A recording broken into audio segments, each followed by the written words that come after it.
जय माता दी दोस्तों। मैं आशु उम्मीद करता हूँ सभी लोग बढ़िया होंगे। दोस्तों, सावन मास के शुक्ल पक्ष की पंचमी तिथि को नाग पंचमी कहा जाता है और नाग पंचमी का दिन हमारे हिंदू धर्म में बहुत ही शुभ दिन माना जाता है। इस दिन नाग पंचमी के दिन नाग देवता की पूजा अर्चना की जाती है।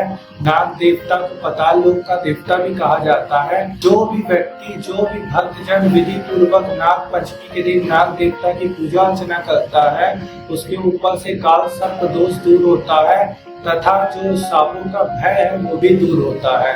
नाग पंचमी का हमारे हिंदू धर्म में अपना अलग महत्व है। पौराणिक कथा के अनुसार महाभारत काल में राजा अभिमन्यु के जो पुत्र थे राजा परीक्षित, उनकी मृत्यु जो हुई थी वो सांप के काटने की वजह से हुई थी। तो जो राजा परीक्षित के जो पुत्र थे राजा जन्मेजय, उन्होंने सांपों से बदला लेने के लिए अपने पिता की मृत्यु का परिशोध लेने के लिए एक यज्ञ किया, नागदेय यज्ञ। उस यज्ञ के प्रभाव से सभी नाग जलने लगे, नागों का वंश है जो वो विलीन होने लगा।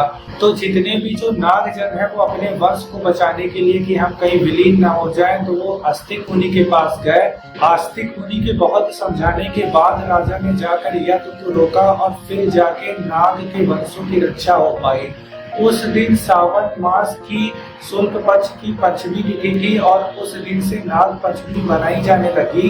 तो दोस्तों, उस दिन से नाग पंचमी के दिन से नाग देवता की पूजा अर्चना की जाती है। जब भी नाग देवता की पूजा अर्चना करें तो अष्ट नागों का नाम लेकर उनकी पूजा अर्चना करें। अष्ट नाग में हमारे प्रथम शेष नाग हो गए, फिर वासुकी हो गए, फिर तक्षक नाग हो गए, फिर कर्कोटक हो गए, फिर पद्म नाग हो गए, फिर महापद्म नाग हो गए, फिर शंख नाग हो गए, फिर कुलिका नाग हो गए। ये अष्ट नाग हैं। इनकी पूजा नाग पंचमी के दिन अवश्य की जानी चाहिए। नाग पंचमी के दिन भगवान शिव की पुत्री माँ मनसा देवी की भी पूजा अर्चना की जाती है। माँ मनसा देवी को नागराज वासुकी की बहन भी कहा गया है। दोस्तों, हम लोग भी नाग पंचमी के दिन नाग देवता की पूजा अर्चना कर सकते हैं। प्रथम हम लोग नाग पंचमी के दिन ब्रह्म मुहूर्त में जल्दी उठकर स्नान करने के बाद सूर्यदेव को एक लोटा जल अर्पित करने के बाद अपने पूजा गृह में आकर वो स्थान जहाँ पे हम लोग पूजा अर्चना करते हैं उसे साफ करने के बाद हम लोग अपनी पूजा अर्चना को शुरू कर सकते हैं। जैसे ही हर दिन हम लोग अपनी पूजा अर्चना करते हैं, सभी देवी देवताओं की पूजा अर्चना करने के बाद हम लोग गौरी शंकर की पूजा अर्चना करने के बाद हम लोग नाग देवता की पूजा अर्चना करेंगे। कई जगहों पर नाग पंचमी के दिन गाय के गोबर से नाग देवता को बनाकर उनकी पूजा अर्चना की जाती है। अगर गाय के गोबर से हम लोग नाग देवता को नहीं बना सकते तो नाग के चित्र की या भगवान शिव के उस चित्र की जिसमें वो अपने गले में वासुकी जी को धारण किए हुए हैं उसकी पूजा अर्चना कर सकते हैं।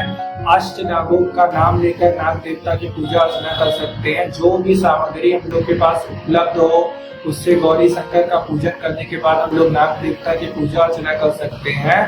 धूप हो गया, दीप हो गया, चंदन हो गया, रोली हो गया, पुष्प हो गया।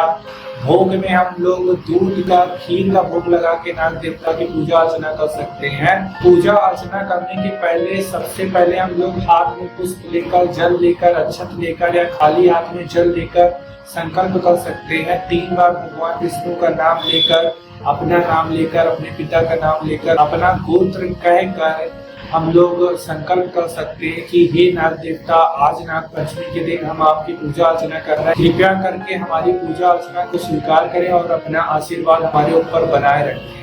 दोस्तों, फिर जो भी सामग्री हो उससे विधि पूर्वक हम लोग नाग देवता की पूजा अर्चना कर सकते हैं। फिर सारी पूजा अर्चना करने के बाद, नाग देवता की आरती करने के बाद, गौरी शंकर की आरती करने के बाद, प्रसाद ग्रहण करने के बाद हम लोग अपनी दिनचर्या को प्रारंभ कर सकते हैं।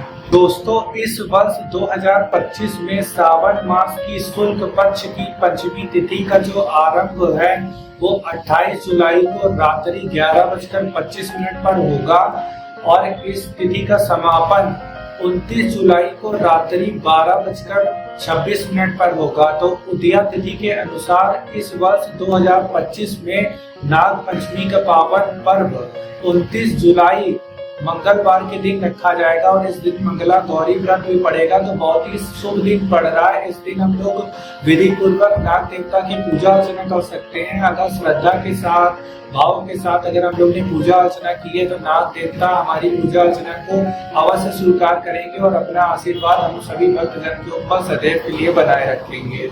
दोस्तों, जो नाग पंचमी के दिन शुभ मुहूर्त है जिस समय हम लोग नाग देवता की पूजा अर्चना कर सकते हैं, वो प्रातः काल जो सुबह का शुभ मुहूर्त है वो 5:30 से लेकर 8:25 तक है।